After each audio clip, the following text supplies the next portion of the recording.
I filed for divorce because I found out that my wife is expecting a child from her lover. It's been more than 3 years since I last said a word to my ex-wife. Last week, she contacted me and asked me to talk. We talked for an hour on the phone, and this conversation became the final point in this sad and unfortunate story of our relationship. I found this forum a few weeks ago and have been reading it since then. I'm sad to read the revelations of so many broken hearts. It's sad to admit, but it's a little easier for me. I realize that I'm not the only one in this situation. I never wrote even comments here before. What can I advise if my own marriage has failed so catastrophically? But after talking to my ex-wife last week, I realized that all our stories have so much in common. It was this realization that prompted me to share. We met when I was 22 and she was 27. At the last year of medical college, I was finishing the last months of my service in the army. We both worked part-time and delivered pizza. We immediately got along and became friends, and after one particularly memorable party, we became much closer.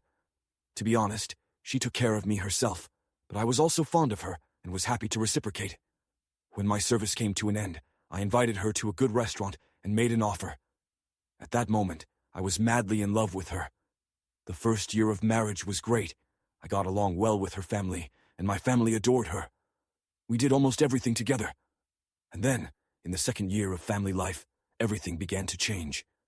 I worked full-time, and in the evenings I went to classes, received a diploma of a construction engineer. I always tried to make our time together special and romantic, but this did not change the fact that I did not have enough time. I felt like she was moving away and losing interest in me. Therefore, I dropped out of school, decided that marriage is more important, and told myself that I could always come back to this later. But nothing really changed. I realized something about her. She is like a child who quickly gets tired of his toys. She quickly gets bored and switches to something new. I tried to entice her, make relationships interesting, gifts, trips, different ways of getting closer. All this was useless. How to draw water from a sinking ship. From her side, there was almost no support or interest. Trying to save a relationship alone is wildly exhausting. And then the red flags of betrayal came. You guys already know everything perfectly well. She received check marks on all points, began to guard her phone and laptop, more and more often was absent at home, completely withdrew from intimate proximity. There was no affection from her. Even on my hugs and kisses, she reacted coldly. I read about it so many times in other posts, here and there, as if traitors do not want to betray their lover with their spouse. I understood what was going on, and was strongly motivated to get rid of her, since we lived in a state where there are laws on divorce, on the fault of one of the parties. But she skillfully covered up the traces, and I could not prove anything. I think she noticed that I was starting to emotionally get out of the marriage. All my attempts to show affection, well, even just to talk to her, stopped after that. With tears in her eyes, she admitted that she was in a bad relationship with a colleague. She swore that there was nothing physical, through apologies and promises. She wanted to work on our relationship, wanted us to go to a family psychologist. I believed her, or rather decided to believe my heart and mind, then did not talk to each other. We went to therapy for a few weeks. She was uncomfortable there, because the psychologist asked very uncomfortable questions about her emotional connection. I think she, like me, suspected that there was something more behind it. After the 4th session, she stopped going.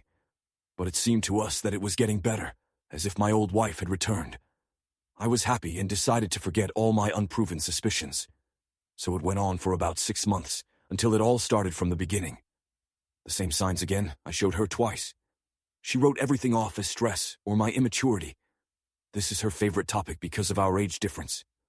Intimacy between us disappeared, as well as her interest in me. I told her that she came earlier. She was sitting on our bed and crying. I sat next to her and asked, almost begged her to talk to me. She said she was pregnant. For a moment I was delighted, and then my brain turned on. I suddenly remembered how long there had been no intimacy between us. It was written on her face. I asked, how long? 8 weeks. Since our last intimacy, more than 4 months have passed. I got up and left the room. Comparing that conversation with the stories of people on this very forum, I'm amazed how all the swindlers say the same thing. It was just once. It didn't mean anything. I've always loved only you. The most painful of all lies. I told her that I was leaving the house and would be back in an hour. Then I listened to her. I was shaking with rage, and, to be honest, if I had stayed for both of us, It could have ended badly. Literally, because something in me broke during that hour. My heart died, it became ice, and it still remains so. When I came back home, I was cold, emotionless. I didn't need to portray a stone, I became it. She insisted that we could overcome everything. She saw how happy I was when she just said she was pregnant before I understood everything. She reminded me how we wanted to start a family. She tried to complain to me about the hatred of a child, until I just sat and looked at her in complete and silent disillusionment. Finally, she looked at me and asked, "Please say something." I told her that she asked for reconciliation, but almost every word of hers was a lie. I said that if she wanted me to at least think about it, she should start with the truth. The version of the story I heard after that was this. All this time there was the same lover since last year. She loved me. He doesn't need any connection with her except for intimacy. He persuades her to get rid of the child. She doesn't want to. She wanted a family and wanted it with me. I told her that our marriage was over. He was dead for a year and a half. I just found out about it now. I told her to pack everything for 3 days and leave the house. I said that in 3 days we would meet and discuss what would happen next. She refused to leave. She tried to talk to me. I didn't say anything. That part of me that could love died. I went to the guest bedroom and locked the door. The next day I talked to several lawyers and hired one of them. The fatherhood of the child was more than a sufficient basis for a divorce on guilt. I didn't want to wait any longer, and we started discussing the option without arguing through mediation. When I returned home, she tried to initiate intimacy. I was shocked and disgusted that our house was her most valuable property. Her student loan was her main debt. I refused my share in the house so that she could sell it. She was going to leave the child, and I wanted her to have this money. I didn't want anything but to leave free. As a result, I only had my Jeep, military stuff, a bag with clothes, a few tools, weapons, and military souvenirs, mostly what was mine before the marriage. Everything in this house, everything she touched, was mine. I didn't want anything from this marriage but to bury it in the past. The divorce ended 13 months later. During the mediation, I saw her twice. We hardly talked. She was on a long term then. I thought it would be hard for me to see it, but I didn't feel anything. No love, no hatred, nothing. She was a stranger to me. I moved to Florida and got a job as a public servant in a big house on the coast of the Gulf of Mexico. I bought a boat, and now I go fishing almost every weekend. I have very few friends, and I hardly met girls. Now I have problems with trust. I really don't like the society of other people. I catch myself on the suspicions of women's attention, and especially those I like. Now I'm 27, I'm in excellent physical shape, and many girls consider me attractive. But the very idea of close relations doesn't work for me yet. I've become the complete opposite of the person I used to be. All my love now belongs to a funny black Labrador named Stormy. She's almost always with me. I can't say I'm happy.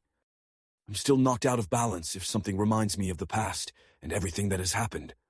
Sometimes I still feel a huge and overwhelming sense of loss. I understand that, in fact, I haven't lost anything because I didn't have anything. The beauty of my job is that I'm almost always alone and in the fresh air, and I can often take a dog with me. If I didn't find happiness in life after a divorce, then at least I found peace. I like it. Last week my past, which, as I thought, I buried 2 years ago, got out of the grave. The ex-wife called me on the mobile phone. I don't know how she got my number, but the hidden purpose of the call was to feel the ground on the subject of a possible rapprochement. 2 years ago she gave birth to a healthy girl. There was no doubt in her fatherhood because of the terms. The lover was not present at birth and almost did not contact his daughter. The life of a lonely mother is hard, and although he seemed to support her, she had to sue him for alimony. And she was also lonely and unhappy. I said that I was sorry to hear this, but this is not my problem. I said that she broke my heart and I still have it. I told her directly that I don't love her and I don't want to have anything in common with her. I told her that she made all the decisions for all of us, for herself, for me, for her daughter. She left me only one choice: to leave her. I asked her not to contact me anymore. The last thing that unites all our stories is that one selfish person made a selfish choice and ruined the lives of 3 people, one of whom had not even been born. I don't know how they will make their selfish choice. They will hurt everyone around them, and probably everyone who surrounds their lover. But if they are already so selfish that they are going to betray, most likely they don't care. Update 1. I published my story here a few weeks ago. AE. 3 years after our breakup and divorce, I built a new life, but it was a lonely life without friendship and trust. After reading and talking to many of you, you were right. I thought I was living a new life according to my rules, but it was not so. Closing myself from people and not trusting anyone, I still lived in the past. When I left my broken marriage, I said that I would not take anything with me. But it was not quite so. I still had a wedding ring. I don't know why I kept it for so long. It was in a box under the cigar, along with several other memorable things. I did not attach much importance to the ring, but I did not forget the energy that I was trying to accumulate. The day before yesterday, my dog Stormy and I went fishing in the Gulf of Mexico. December 31st was the last day of the season for a grouper. Spontaneously, I took the ring and threw it into the bay. When this small strip of gold plunged into the calm, blue-green water of the bay, I felt a huge load fall off my shoulders. And like an anchor, the ring pulled with it to the bottom of the sandy bottom, the same heaviness. You were absolutely right. It was not enough to go through betrayal and divorce. It was time to start living again. I started dating again with a girl I met by chance. Yesterday we were at a party and had a great time. I owe you guys. Your comments and personal messages helped me realize what I myself did not notice. Freedom begins when you understand that all you need is to let go. For the last 3 years, I consciously refused any acquaintances and relationships. But finally, I decided to open my heart again for love and started dating. Now I'm talking to a girl who is a year younger than me. She was never married. Everything was going pretty well. We got closer and started talking about relationships. And in one of these conversations, she threw a real bomb at me. She said she was very interested in polyamory and would never be satisfied with one partner. It's a shame to admit, but I can't explain what it means at all. I'm so far from it, or just outdated. She explained that we can have several partners. The main thing is that everything should be only at the physical level, and for emotional closeness, we would always return to each other.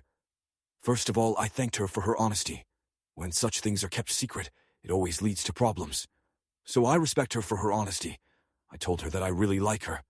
I enjoy spending time with her and would be glad to be one of her partners in the near future.